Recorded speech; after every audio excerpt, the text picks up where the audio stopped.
ओम नमः शिवाय। जय माता दी, जय गुरुदेव। लोग बाग आज के समय में बहुत पूछ रहे हैं कि गुरुजी प्रत्यक्षीकरण साधना करनी है, प्रत्यक्षीकरण साधना करनी है। करिए भाई, प्रत्यक्षीकरण साधना की आज मैं ऐसी आपको सच्चाई बताने वाला हूँ कि जिसने प्रत्यक्षीकरण किया होगा वो बता पाएगा। हर कोई किताबी ज्ञान से नहीं बता सकता, क्योंकि प्रत्यक्षीकरण साधना इतनी आसान नहीं होती। और जिसने प्रत्यक्षीकरण किया होता है वो जानता है कि फिर क्या क्या झेलना पड़ता है। अगर आपका गुरु सामर्थ्यवान नहीं है तो आप प्रत्यक्षीकरण साधना कर ही नहीं पाओगे, क्योंकि जिसने प्रत्यक्षीकरण किया हो वही प्रत्यक्षीकरण करा सकता है। किताबों से पढ़ पढ़ के, यूट्यूब से देख देख के कोई भी प्रत्यक्षीकरण साधना नहीं कर सकता, क्योंकि आज के समय में जितने भी लोग ज्ञान बांट रहे हैं वो पूरा गड्ढे में ले जाने वाला ज्ञान। यूट्यूब पर पहली बार हमने जो सीरीज शुरू की है, हमने जो साधनाएं दी हैं, उनमें खुला चैलेंज है कि कभी किसी को भी जरा सा भी नुकसान नहीं हो सकता। एक भी व्यक्ति कमेंट करके बता दे कि हमने ये साधना की और हमें इसमें से कोई भी गलत अनुभव प्राप्त हो गया। कभी भी कोई गलत अनुभव प्राप्त नहीं हो पाएगा, क्योंकि मैं अपनी पूरी रिस्क पे, अपनी पूरी जिम्मेदारी पर कोई साधना डालता हूँ। और जब भी कोई अनुमति लेता है तो उसके लिए पूरी तरीके से मैं बाध्य होता हूँ कि मुझे वो उसकी साधना जो है, जो भी वो प्रयोग कर रहा है, उसमें उसको सफलता मिले। ठीक है, सफलता उन्हीं को नहीं मिलती जो क्या होता है, जिनके ऊपर बहुत सारा तंत्र मंत्र भरा पड़ा होता है, और जब तक वो कटता नहीं है तब तक कभी भी किसी की कोई भी साधना सफल नहीं हो सकती। हाँ, इतना ज़रूर है कि अगर मेरा कोई प्रयोग कर रहा है उसको कुछ ना कुछ लाभ जरूर होगा, क्योंकि क्या है कि मैं पूरी तरीके से उत्कीर्णित करके, अपना माता से निवेदन करके, पूरा शक्तिपात करके उस प्रयोग को देता हूँ, जिसको प्रयोग को करने के बाद कभी किसी को हानि नहीं हो सकती। दूसरी बात यह कि आज बड़ी बड़ी साधनाओं के बारे में लोग मैसेज कर रहे हैं, गुरुजी ये साधना डालो, वो साधना डालो। तो नॉर्मल यूट्यूबर की तरीके से अगर हम भी अगर किताबें पढ़ पढ़ के और सब्सक्राइब वगैरह बढ़वाने के चक्कर में जो है हम यूट्यूब पर ऐसी साधनाएं डालें, जिनको डालने के बाद में टोटली क्या है, आपको नुकसान हो।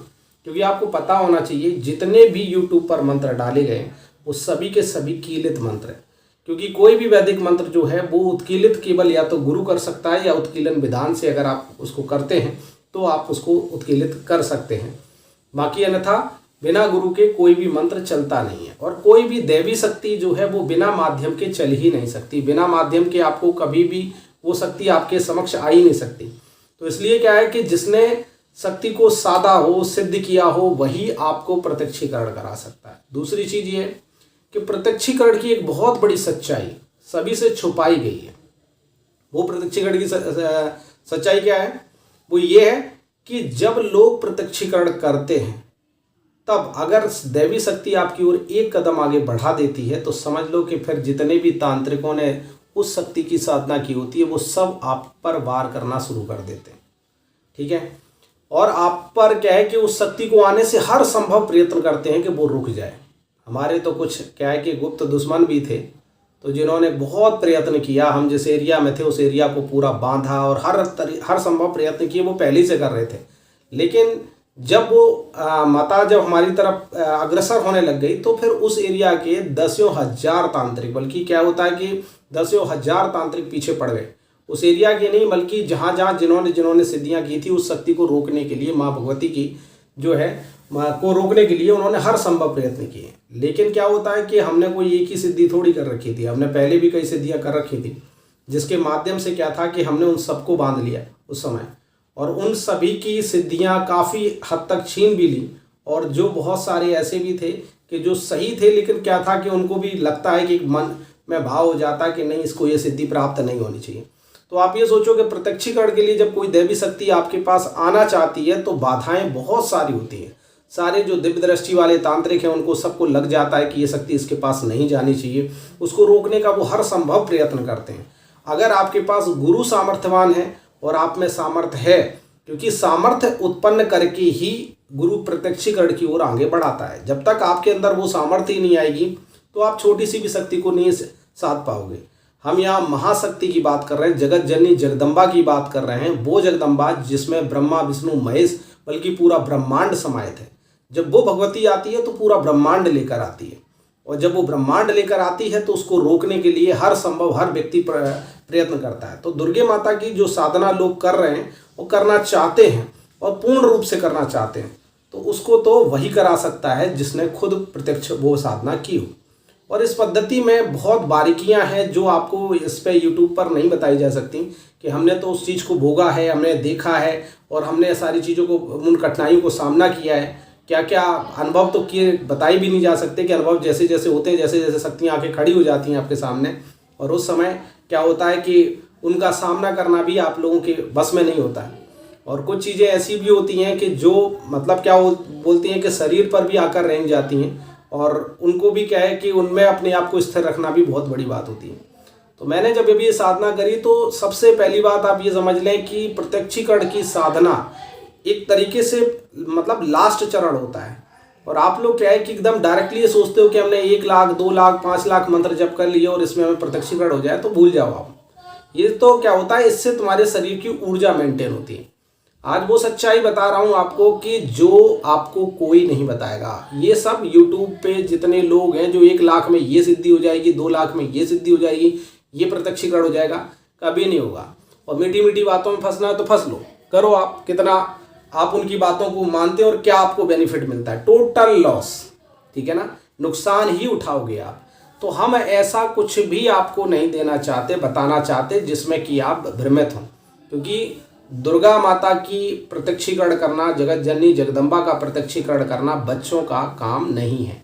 इसमें तो पूरा समर्पित व्यक्ति होना चाहिए, जो पूरी तरीके से माता में समर्पित हो और जिसके अंदर अटूट भाव हो कि हाँ हमें माता प्राप्त करनी है, माता प्राप्त करनी है। वही इसको प्राप्त कर सकता है, हर किसी की दम नहीं है, ठीक है। और इसमें कुछ जन्मों का सामर्थ्य भी होता है कि अगर आपने जन्मों में कभी किसी जन्म में आपने बहुत अच्छी भक्ति करी है तो उसके वजह से आप में वो सामर्थ्य होता है कि आप उस राह पर प्रयत्नशील होते हैं।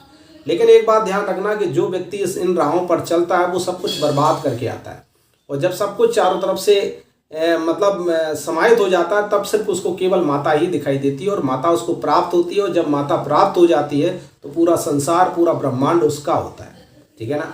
तो अभी जो भी स्थितियां हैं, लोग बागों को भी जैसे बताना या समझाना, तो ये बातें मेरी समझ में सिर्फ उन्हीं को आएंगी जिनको क्या है कि जिन्हें इन चीज़ों से लगाव है, जो इन साधनाओं के बारे में समझता है। दूसरी चीज़ ये है कि भाई देखो, जो आज के टाइम में सब लोग ये चारों तरफ ये सोच रहे हैं कि भाई ठीक है कि हम गुरु दीक्षा लें और हम ये साधना करें, ऐसे साधना करें, तो बेटा तुम खुद साधना करोगे ना। अभी मैंने साधना की थी 3 महीने की, अभी मैं साधना करके आया हूँ, कम से कम 7-8 लाख रुपए का खर्चा है। अब आप लोग ये सोचो कि भाई ठीक है गुरुजी बोले साधनाओं में इतना खर्चा होता है क्या, तो तुम सोचते हो कि सब चीज़ें फ्री मिल जाती हैं, गुरुजी साधना कर रहे हैं अभी इधर, मतलब क्या बोलते हैं, सब कुछ गुरुजी फ्री में दे देंगे। चलो हमसे जितना बन सकेगा हम करेंगे फ्री में, ठीक है।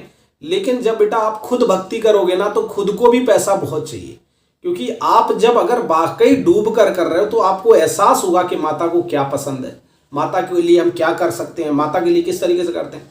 एक एक हवन 20-20, 25-25 हज़ार रुपए का एक एक हवन होता है उनके लिए, क्योंकि उनकी जो सामग्री चलती है, रात रात भर हवन चलता है, और जो सामग्री मिलाई जाती है उस सामग्री की कीमत 17-18 हज़ार रुपये तो नॉर्मली सामग्री की वो आ जाती है। फिर जब उसमें घी वगैरह मिलाते हैं और सब चीज़ें मिलाकर पूरी सामग्री बनाते हैं, पूरी रात भर की जो सामग्री होती है वो सामग्री लगभग 20-25 हज़ार रुपये से कम की नहीं पड़ती है।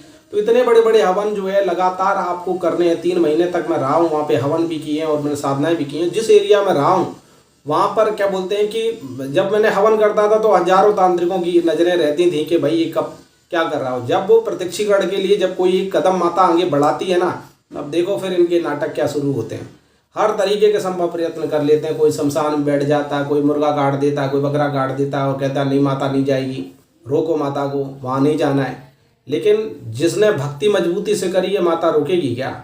हर संभव प्रयत्न कर लिए लोगों ने कि भाई माता को रोक लें, ठीक है। किसी ने कुछ भी बाल टेढ़ा नहीं कर पाया और ना ही किसी को रोक पाया माता को किसी भी तरीके से। माता जब आई तो पूरा ब्रह्मांड लेकर आई, और जब माता आती क्योंकि उसमें पूरा ब्रह्मांड समाहित है, माता आ गई तो सब आ गए। तो हमने जितने भी देखे, हमने माता की साधना करी, महादेव की साधना करी। जब हमने महादेव के महाकाल की साधना की तो महाकाल को रोकने के लिए जाने कितने अघोरी लग गए। ओके भाई ठीक है कि उनको वहाँ नहीं जाने देना, नहीं जाने देना। लेकिन फिर मैंने उनको भी बोल दिया, मैंने महादेव आप ही संभालो इनको सबको। 5 मिनट में ठंडे पड़ गए सबके सब, क्योंकि वो उनकी बात नहीं टाल सकते, उनके भी इष्ट थे। तो इसलिए क्या है कि बहुत सारी चीज़ें हैं कि हम प्रत्यक्षीकरण करते हैं। आज की डेट में जब एक प्रत्यक्षीकरण किसी को साधना हो जाए तो फिर उसको हर साधना प्रत्यक्षीकरण हो जाती है। माताओं की जब वो साधना करता है, किसी भी देवी देवता की साधना करता है, तो उसमें उसको प्रत्यक्षीकरण मिल जाता है, क्योंकि उस वजह से क्या उसके पास दिव्य दृष्टि आ जाती है, और वो जब भगवती के दर्शन कर सकता है तो फिर वो संसार में सभी के दर्शन कर सकता है। तो इसलिए क्या है, ये चरण जो है वो बहुत कठिन है, लेकिन कठिन भी नहीं, इसमें तो इतना आनंद आता है कि जब आप प्रथम चरण, दूसरा चरण, तीसरे चरण, पहला चरण जब आप जो भी प्रॉब्लम होगी पहले चरण में होगी, दूसरे में तो आनंद आने लग जाएगा, तीसरे चरण में और आनंद आ जाएगा, चौथे में तो आपको ये लगेगा जैसे कि हमें अब पूजा करे बगैर रह ही नहीं सकते, खाना खाए बगैर रह सकते हैं लेकिन पूजा करे बगैर नहीं रह सकते। तो स्थितियां वो हो जाती हैं। तो इसलिए क्या है कि आप लोग जो है मतलब भक्ति को के आनंद में जब अगर डूबना चाहते हो तो डूबने के लिए आपको क्या है कि पूरी तरीके से माता में समर्पित होना पड़ेगा, क्योंकि हम इस समय जो बात कर रहे हैं वो माता जगत जननी जगदम्बा की कर रहे हैं, जगदम्बा की साधना के लिए कर रहे हैं, कि जिनका इनका प्रत्यक्षीकरण करने के लिए आपको पूरा उनके प्रति समर्पित होना पड़ेगा। और हमारे कहने से आप समर्पित नहीं होते हैं, आपके अंदर भाव होते हैं, तभी आप उस पथ पर चल पाते हो।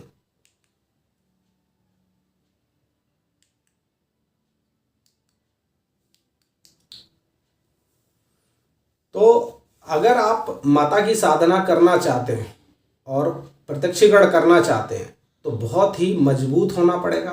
आप ये सोचो कि नहीं गुरुजी अभी क्या बोलते हैं कि मैं इतना नहीं कर पाऊँगा, अभी मुझसे ये नहीं हो पाएगा, मुझे जॉब करता हूँ।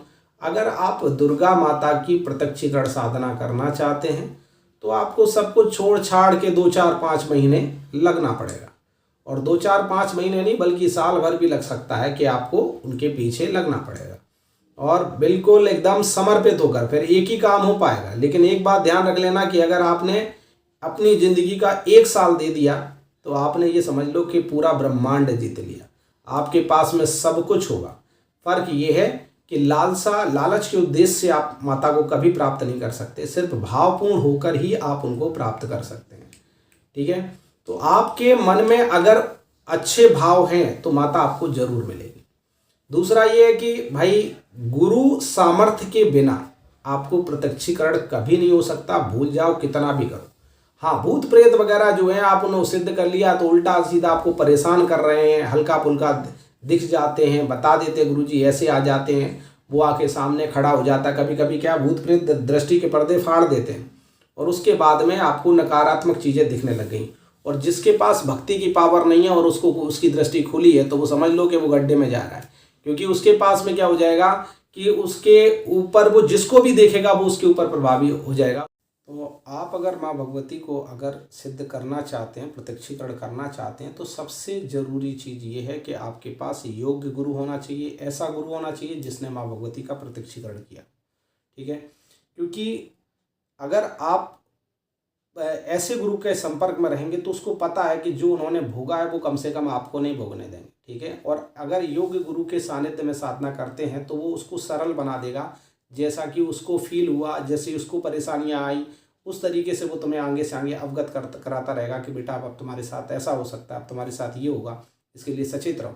जब हम मनोबल मजबूत करके बैठते हैं और हमें पता होता है कि ऐसा हो सकता है, ऐसा होगा, तो डेफिनेटली आप ये मान लो कि आपको वहाँ पर जो है कोई भी इस तरीके का डर नहीं लगेगा कि हाँ ये चीज़ तो गुरुजी पहले ही बता चुके हैं, तो जो हो रहा है वो नॉर्मल सी बात हो रही है, कोई गलत नहीं हो रहा है। और जब क्या होता है कि जब आप साधना कर रहे हो तो अकस्मात कोई चीज़ आकर खड़ी हो जाती है आपके सामने, तब आपको लगता है कि ये क्या हो गया, तब आप डर जाते हैं, भयभीत हो जाते हैं, तो वहाँ पर क्या है साधना पर इफेक्ट पड़ता है। तो इसलिए क्या है कि पहले से आपको उस चीज़ की बारीकियां समझनी। एक साधना को पूर्ण रूप से हमने जिस तरीके से साधना को सिद्ध किया, प्रत्यक्षीकरण किया, उस तरीके से अगर आप देखेंगे तो स्टेप बाय स्टेप हमें पता है कि अब अगले स्टेप पर क्या होने वाला है, आगे क्या होने वाला है। तो वो चीज़ें हम आपको गाइड कर सकते हैं, बता सकते हैं। तो इसको इस तरीके से नहीं कि आपको यूट्यूब पर इस सारी चीज़ें एकदम क्लियर कर दी जाए, बता दी जाए कि हाँ वैसा हो जाएगा, ऐसा हो जाएगा, क्योंकि वो तो एक उनको ही बताया जा सकता है जो क्या है उस साधना में लीन हो, क्योंकि बाकी बातें निरर्थक हैं, लोगों को भयभीत करने वाली बात हो जाती है कि भाई इस तरीके से होगा। लेकिन जो समर्पित हैं उनको जरा सा भी भय महसूस नहीं होगा, जरा सा भी उन्हें मतलब उन्हें आनंद आएगा कि हाँ अब कुछ विशेष होने वाला है। और वो जो प्रत्यक्षीकरण की साधना चाहते हैं उन्हें तो पूरा तरीके से माता में समर्पित होकर आना चाहिए, गुरु में समर्पित होकर आना चाहिए, तब कुछ प्राप्त कर पाओगे। खरीदारी करने को उद्देश्य से मत आना, भूल से भी बताए दे रहा हूँ कि गुरुजी पैसे दे दिए, अब हमारी साधना सिद्ध करवाओ, हमें ऐसे करवाओ। उस पैसे का गुरु दक्षिणा है, गुरु दक्षिणा तो देनी भी पड़ती है। और गुरु दक्षिणा देने के बाद में, गुरु दीक्षा की गुरु दक्षिणा दोगे तो उसके बाद में फिर क्या होगा कि गुरु चाहेगा तब सिद्ध करवाएंगे, नहीं चाहेगा तो नहीं सिद्ध करवाएंगे। क्योंकि हमें पता है ना कि पहले तो तुम्हें शारीरिक रूप से तैयार करना बहुत जरूरी है कि भाई जब तक तुम्हारा शरीर तैयार नहीं होगा साधना के लिए, हम तुम पर वो उस तरीके का साधना दे दें तो उससे क्या होगा, तुम्हारा ही नुकसान होगा। तो पहले तुम्हारी पूरी नकारात्मकता हटानी पड़ेगी, पूरा क्लीन करना पड़ेगा, और फिर उसके बाद तुम्हें साधना के लिए तैयार करना पड़ेगा। तुम्हें क्या है कि जब तुम साधना में बैठ रहे हो, तुम्हारे अंदर टोटल नकारात्मकता हावी है, तुम साधना कर ही नहीं पाओगे। जिस शक्ति के प्रति आप समर्पित होकर बैठे हो उसी के लिए तुम्हारे मन में खराब विचार आ रहे हैं, तो तुम वो साधना में कभी सफल हो ही नहीं पाओगे। तो वो होता इसीलिए है क्योंकि आपकी अंदर की जो मलिनता है वो आप नहीं सोच रहे हो, वो मलिनता आपको उस साधना से दूर करना चाहती है। तो इसलिए क्या है कि साधना जो है उसको योग्य गुरु के सानिध्य में ही करना चाहिए और उसमें आपको सफलता मिलती है। ऋषि मुनियों ने इतने बड़े बड़े ग्रंथ भर के रख दिए है ना, सब में गुरु का महत्व तो समझाया गया, तो ऐसे ही नहीं समझाया गया। कोई भी व्यक्ति जो है बिना गुरु शिष्य परंपरा के आगे बढ़ ही नहीं सकता। और अब जो बढ़ लेते हैं तो क्या है का मतलब है कि किसी चीज़ को, हथियार को पकड़ तो लिया है लेकिन अब हथियार चलाना आता नहीं है, तो क्या करोगे, खुद को ही काट लोगे या खुद को ही नुकसान पहुंचाओगे, ठीक है, या समाज को नुकसान पहुंचाओगे। तो इसलिए गुरु सानिध्य में आप रह रहे हो तो उसमें क्या होता है कि आप उसका इस्तेमाल करना बताएगा कि इसको किस रूप में प्रयोग करना है, कैसे प्रयोग करना है, तो उससे तुम्हें कोई हानि नहीं होगी, ठीक है।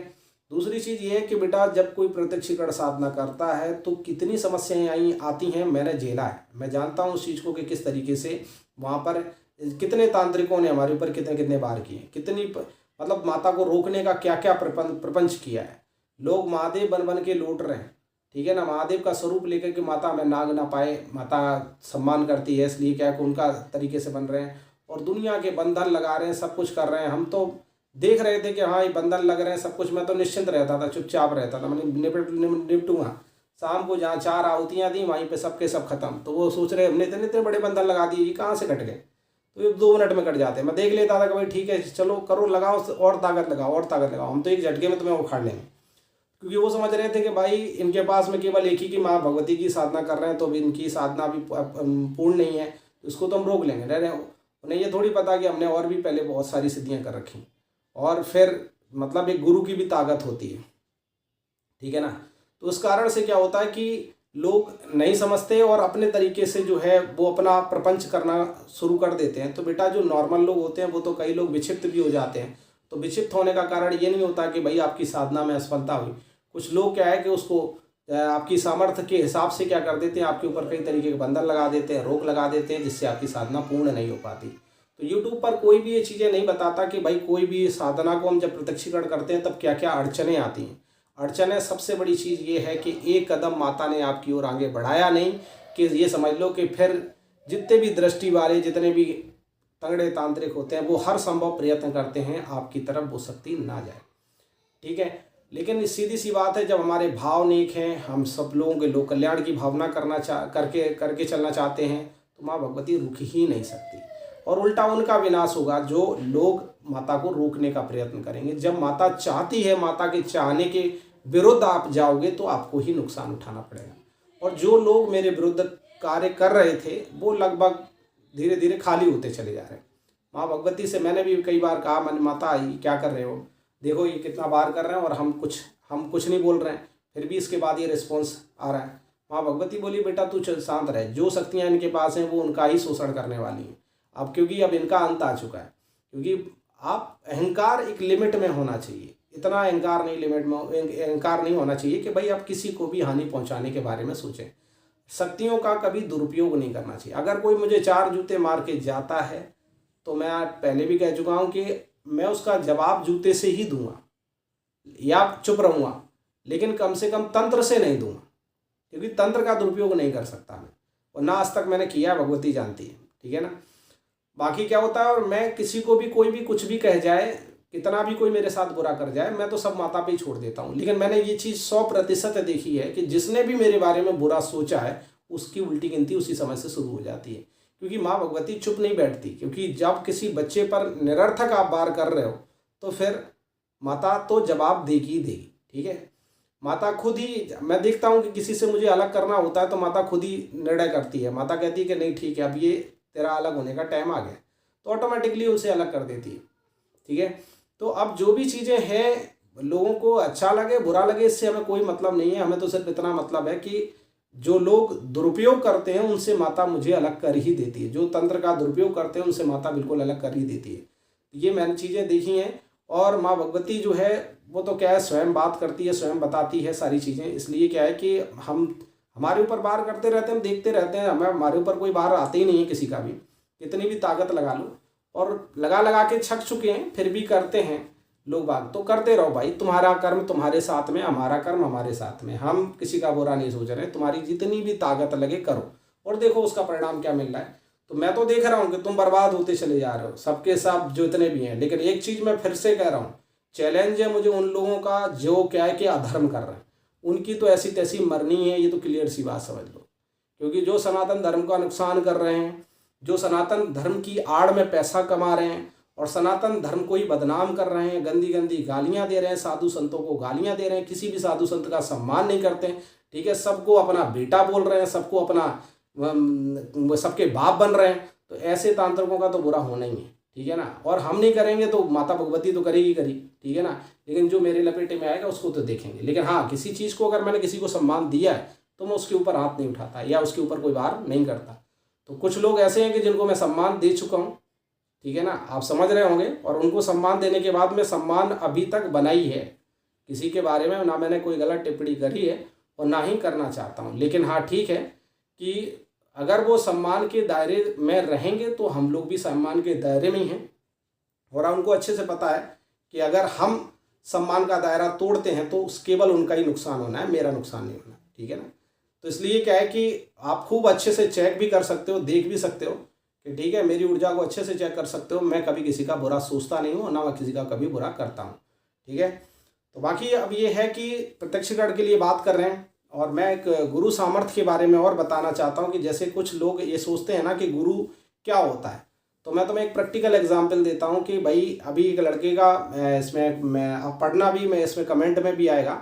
एक बॉम्बे का अशोक नाम का लड़का है, जिसने एक परिवार को के साथ में वो किसी तरीके से मिला और उस परिवार ने उसको अपना दुख बताया। तो उस परिवार ने दुख बताया तो वो ये दुख बताया कि वो बहुत तंत्र से पीड़ित है, बहुत परेशान है। तो उसने कहा कि मेरे गुरुजी हैं और वो आपको सही कर सकते हैं।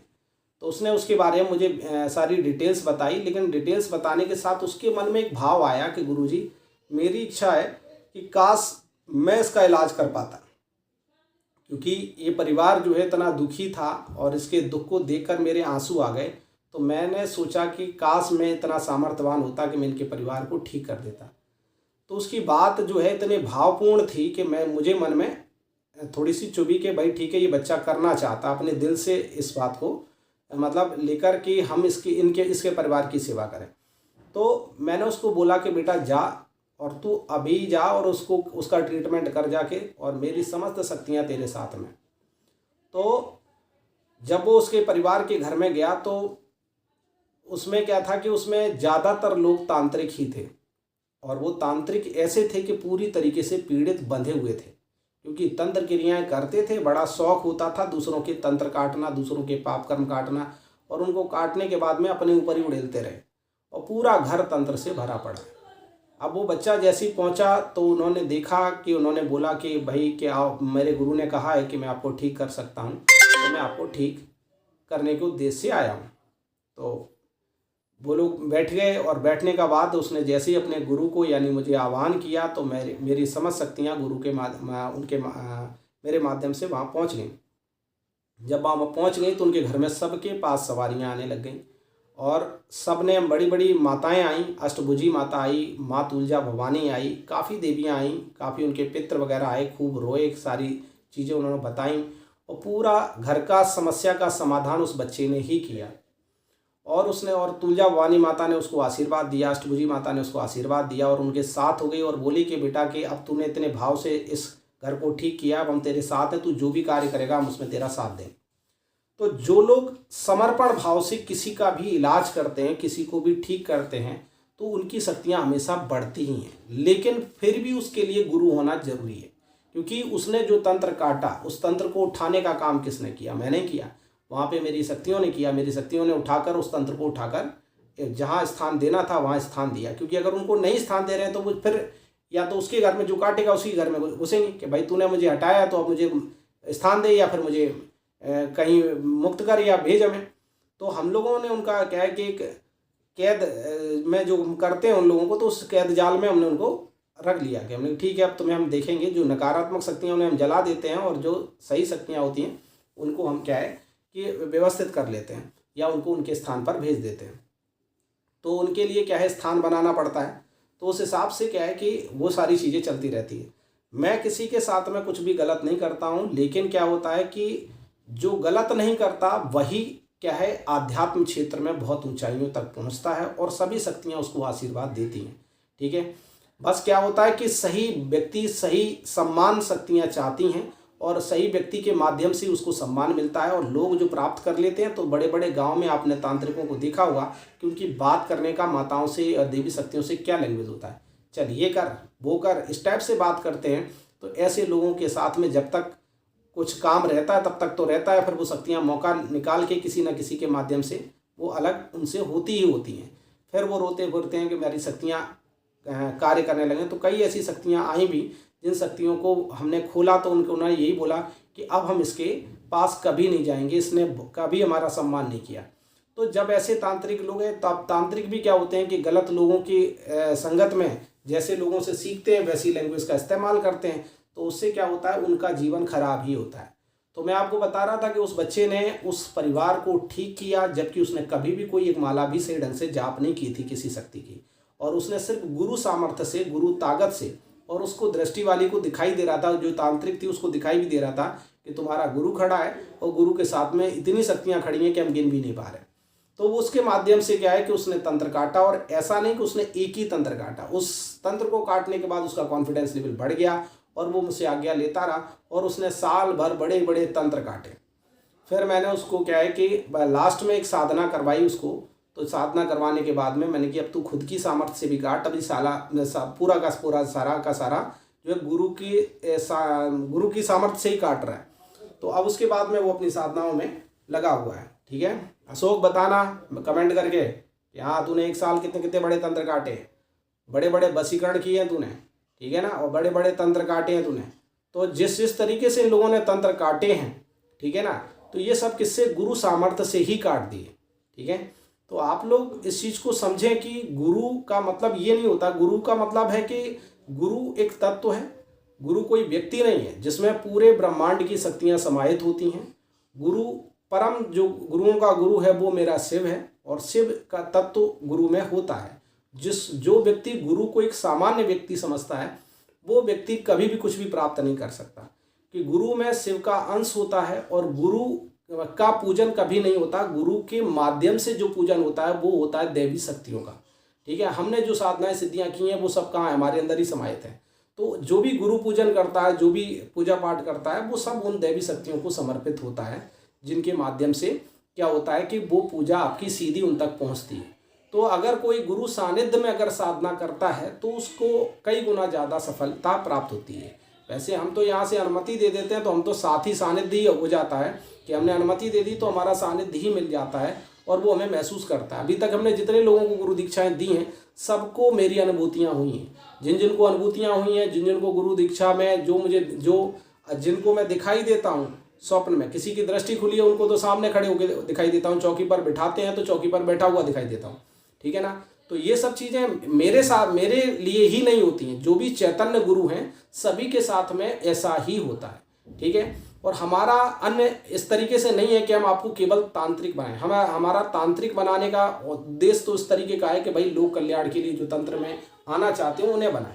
बाकी हमारा मूल उद्देश्य ये है कि जो हम प्राप्ति कर रहे हैं और वो प्राप्त आपको भी करवाएं। हम मोक्ष की गति प्राप्त करना चाहते हैं तो हम अपने शिष्यों को भी मोक्ष की गति प्राप्त करवाएं। तो हम जिस साधना पथ पर लगे हैं, हमारे गुरुओं का जो साधना पथ रहा है उसके माध्यम से हम उस लेवल पर चल रहे हैं। ठीक है, तो इसलिए क्या है कि अब जो आपको भक्ति करनी है, जो समर्पण आपके अंदर है, तो आप भक्ति में आगे बढ़ते जाएंगे। अगर आपकी समर्पण में चूक है तो कोई भी आपको साधना सिद्धि प्राप्त हो ही नहीं सकती।